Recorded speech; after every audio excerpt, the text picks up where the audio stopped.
Bonjour les amis, j'espère que vous allez bien. Alors bienvenue dans cette nouvelle vidéo où nous allons parler des stratégies. Donc du coup, quand on se lance dans les trading, la question qu'on se pose souvent, c'est quelle stratégie je vais utiliser. Il y a plusieurs stratégies sur Internet. Tu peux en trouver des milliers et toutes les stratégies marchent. Mais aujourd'hui, je suis là pour vous parler de ma stratégie que moi j'utilise. Ça fait maintenant plus de 3 ans. Les price action. Donc aujourd'hui, nous allons voir c'est quoi les price action et aussi je vais vous montrer les bases du price action. Donc si vous êtes débutant et que vous ne connaissez rien dans les trading, je pense que cette vidéo peut vous aider et vous donner une idée de par où vous pouvez commencer à utiliser la stratégie price action.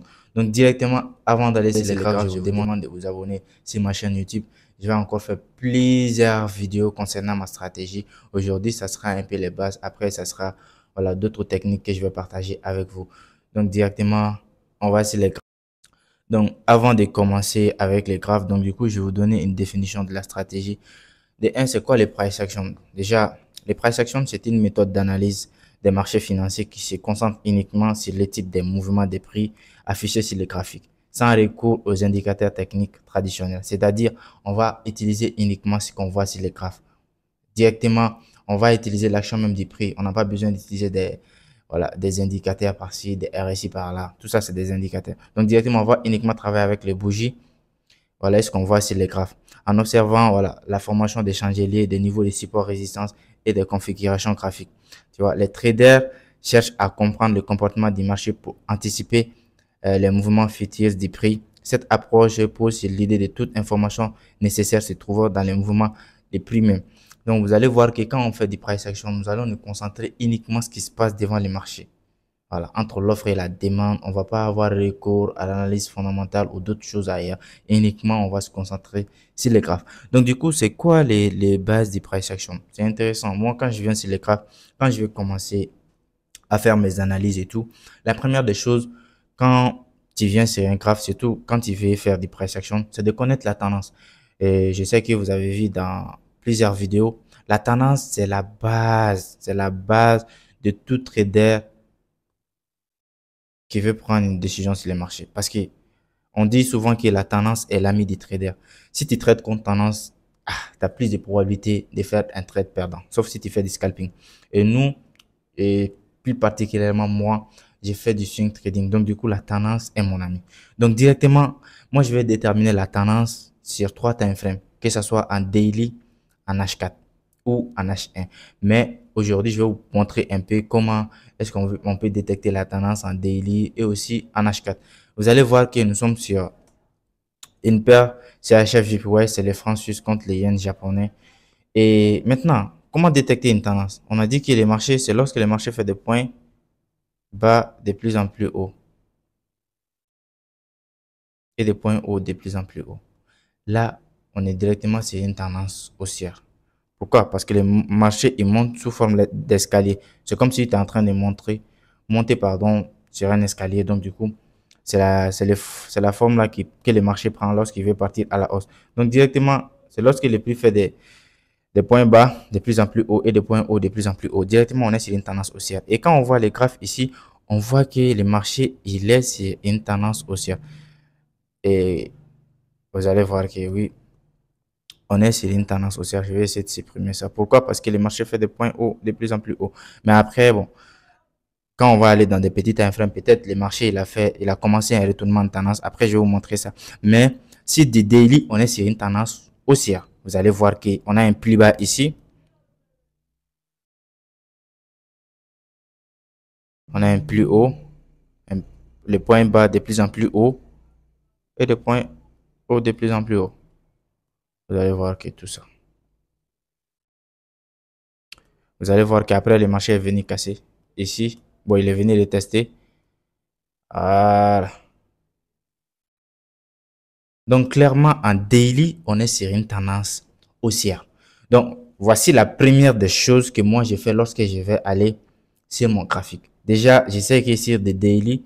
Et si je veux prendre un trade ici, sur du long terme, il sera préférable pour moi, en fait, tout simplement, d'acheter. Pourquoi? Parce qu'on est sur une tendance de fond qui est vraiment aussi en daily. Mais cela ne veut pas dire que je ne peux pas faire des ventes, en fait. Donc, du coup, je vais aller en H4 et aussi voir quelle tendance Si je vois en H4, donc du coup, directement, quand je viens en H4, je peux essayer de, voilà, de zoomer un peu. Et vous allez voir qu'en H4, le marché est sur une tendance baissière. Il fait des points hauts de plus en plus bas et des points bas de plus en plus bas. Vous allez voir ici, on est clairement sur une tendance baissière ici. Vous allez voir pourquoi? Parce que le marché fait des points hauts de plus en plus bas et des points bas de plus en plus bas. Ici, par exemple, voilà, ici, des points hauts de plus en plus bas.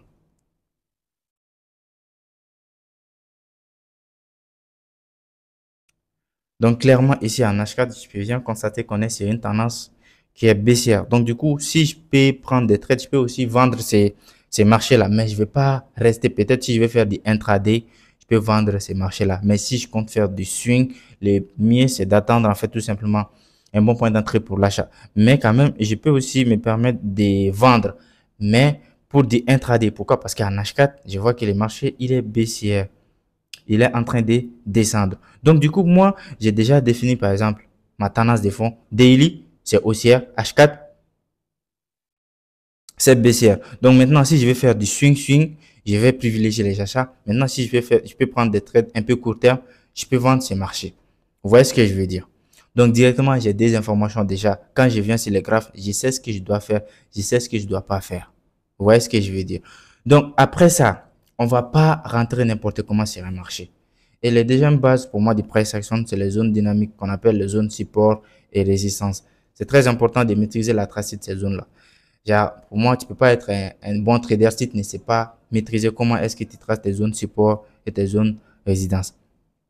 Donc, ici, par exemple, après avoir déterminé la tendance, c'est juste haussière ou baissière. Mais par exemple, quand j'ai fait l'analyse chez HF, je ouais, je suis tombé en daily, on est sur une tendance haussière. Donc, en H4, on est sur une tendance baissière. Si je vais prendre des trades court terme, voilà, et je vais vendre. Si je vais prendre des trades long terme, je vais acheter. Par exemple, ici, si je vais acheter, peut-être, je vais attendre que les prix viennent toucher cette zone dynamique pour acheter. Vous voyez ce que je veux dire? Bon, cette baisse-là, je peux profiter de ça et vendre ces marchés ici, c'est cette zone-là. Donc, ça, c'est un peu court terme. Vous voyez ce que je veux dire? Donc, du coup, je peux me permettre, en fait, parce que H4 aussi, c'est un time frame qui est un peu solide. Donc, du coup, si le marché est baissier, donc, du coup, on peut se permettre de prendre, voilà, des petits mouvements baissiers. Donc, je supprime trop après avoir tracé la tendance. Donc, maintenant, je vais commencer à tracer les zones support et résistance. Support veut dire que ce sont les zones qui supportent les prix en bas, en fait. Par exemple, vous allez voir que les prix, quand il vient et que le marché, le prix est rejeté sur une zone en bas, on appelle ça une zone de support. Mais maintenant, quand il part en haut et que le prix est rejeté par là en haut, vous allez voir que ce sera une zone de résistance. Ici, par exemple, voilà, ça c'est résistance, ça c'est support. Ça c'est résistance, ça c'est support. Bon, après, si le prix casse une zone de résistance, il peut s'en servir comme support pour partir à la hausse. Et pareil, en bas aussi, si le marché casse, si le prix casse, pardon, si le prix casse cette zone de support, il peut s'en servir comme résistance et partir à la baisse. Donc, tout dépend des mouvements du prix. Mais maintenant, il faut savoir tracer ces zones-là. Et puis, on ne les trace pas n'importe où, par exemple. Et moi, ce que je conseille et ce que je fais, je trace mes zones en daily et aussi en H4. Donc, on dit les zones dynamiques. Ça va être les rejets observés dans les grandes unités de temps. Vous allez voir que les endroits où le marché a fait plus d'impact, on va tracer ces zones parce que ce sont les zones où peut-être les acheteurs ont tendance à acheter les prix ou ce sont les endroits où les vendeurs sont, voilà, ont tendance à vendre. Ici, par exemple, on a une zone, on a eu plusieurs impacts ici, donc du coup, ça sera une zone dynamique. Donc, quand vous tracez vos zones dynamiques, il faut pas que votre zone rentre dans les prix. C'est pas bien. Il faut tracer, il faut prendre en compte uniquement les mèches là et puis il faut pas que ça rentre trop dans les prix, quoi. Voilà. Vous allez voir que maintenant la zone est tracée. Pourquoi? Parce qu'on a eu plusieurs impacts. On a eu un, deux, trois impacts. Par exemple, on a eu des impacts ici, 3 impacts. Donc, du coup, ça devient une zone très solide. Donc, du coup, une zone support parce que le prix est venu supporter pour partir à la hausse. Directement, vous allez voir que quand le prix est venu, ça a complètement changé la direction du prix. Et quand le prix est revenu rebondir, le prix est revenu par la suite, ça a complètement rebondi. C'est cette zone-là. Donc, du coup, on va les prendre en compte. Après, il y a plusieurs zones. Et je peux commencer par les zones que je vois. Ici, on a ici une zone de résistance qui est solide. Pourquoi? Parce qu'il a été rejeté par le prix. Voilà. Vous allez voir que je vais essayer d'agrandir un peu comme ça. C'est comme si c'est deux zones. Il y en a ici et ici aussi. Donc, vous allez voir que cette zone a résisté au prix. Par exemple, ici. Vous allez voir que quand le prix est venu, ça a résisté. Après, quand c'est venu aussi, ça a résisté. Donc, directement, c'est comme ça qu'on trace les zones. Les zones, c'est les régions observées dans les plus grandes unités de temps. Après, peut-être il y a des zones que tu vas pas bien voir en daily, que tu peux constater, bien sûr, en H4 et tout. Mais par exemple, moi, je me concentre sur les zones en daily. Ici aussi, on a une zone dynamique. Et ici aussi, on a une zone dynamique. Ici aussi, on a une zone dynamique. Vous voyez mes tracés, en fait. J'ai tracé presque les zones qui sont vraiment très importants. Il faut pas, le but ce n'est pas de remplir ton graphique des zones dynamiques, mais essayer de bien repérer les zones qui sont vraiment solides et essayer de les tracer. Pourquoi? Parce que ce sont ces zones-là qui vont nous servir pardon, comme point d'entrée pour partir à la hausse ou partir à la baisse. Mais on va pas se baser uniquement pour les zones, sur les zones résistance support pour acheter et vendre. On va attendre bien sûr les confirmations. Mais aujourd'hui, je suis là pour vous montrer comment est-ce qu'on trace les zones et aussi la tendance, parce que je vous ai dit que ce sont les bases dites price action. La première des choses, si tu veux maîtriser la stratégie price action, il faut savoir tracer la tendance et aussi les zones dynamiques, parce que ce sont ces zones-là qui vont te servir comme point d'entrée ou comme point de sortie tout simplement. Donc, vous allez voir que ici, après avoir tracé cette zone, après avoir tracé les zones, par exemple, si moi je vais prendre une décision, par exemple, vu qu'en H4, je vous avais dit qu'en H4, on est sur une tendance qui est baissière. Donc, si moi, je vais privilégier, par exemple, je peux prendre un trade court terme ici. Je peux dire que quand le prix viendra ici, je vais chercher des confirmations pour aller vendre jusqu'ici. Après, arriver ici, je vais essayer d'acheter. On ne sait jamais. Vous voyez ce que je veux dire? Donc, du coup, il faut être avec la tendance. C'est très important. Et moi, je vous dis, par exemple, quand vous partez sur un graphe, vous allez voir la tendance en H4, vous allez voir aussi la tendance en daily. Des fois, vous allez tomber sur des marchés où, en fait, daily est haussier et H4 aussi est haussier. Vous voyez ce que je veux dire? Après, il y a aussi des retournements de tendance, des signes de retournement de tendance. On n'est pas arrivé par là d'abord. Donc, aujourd'hui, le but de cette vidéo, tout simplement, c'est de vous expliquer comment est-ce que vous pouvez tracer les zones support, résistance et aussi la tendance. Il y a ici une zone ici qui est solide que j'ai pas tracé ici. Voilà. À la fin, vous n'êtes pas obligé, par exemple, de tracer toutes les zones dynamiques. Vous pouvez tracer les zones qui sont vraiment proches du prix. Vous voyez ce que je veux dire? Les zones qui sont vraiment proches du prix. Là, maintenant, je viens de finir de tracer les zones. Tout est bien tracé, tout est bien carré. Je suis pas rentré dans les prix et tout. Et maintenant, quand je viens en daily, quand je veux connaître la tendance, je dézoome un peu.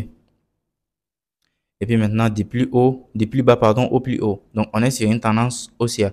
Tout ça, ce sont des petites choses du price action. On ne se base pas uniquement sur ça pour prendre des décisions, bien sûr, mais ça fait partie des débits. Et pour moi, un débutant, il doit vraiment commencer à maîtriser ces petites bases-là, ces petites notions-là. C'est pour cela que j'ai décidé de faire ça comme une petite formation pour donner ça à ma communauté YouTube. Donc, il y aura plusieurs vidéos, c'est des vidéos. Après, on va parler des figures chartistes. Après, on va parler des trendlines, d'autres choses. En fait, pour vous permettre tout simplement de réussir dans ce domaine-là. Donc, ça sera tout pour cette vidéo, pour les bases des price action. Après, on va continuer avec les bougies japonaises et tout. J'espère que cette vidéo vous aura plu. Si c'est le cas, faites-le moi savoir en commentaire si je peux continuer avec des séries de vidéos comme ça. Si ça vous plaît ou bien vous voulez que proposez-moi des idées de vidéos en commentaire pour que je puisse voilà, me mettre au taf. Donc, merci à vous. N'oubliez pas de vous abonner. On se retrouve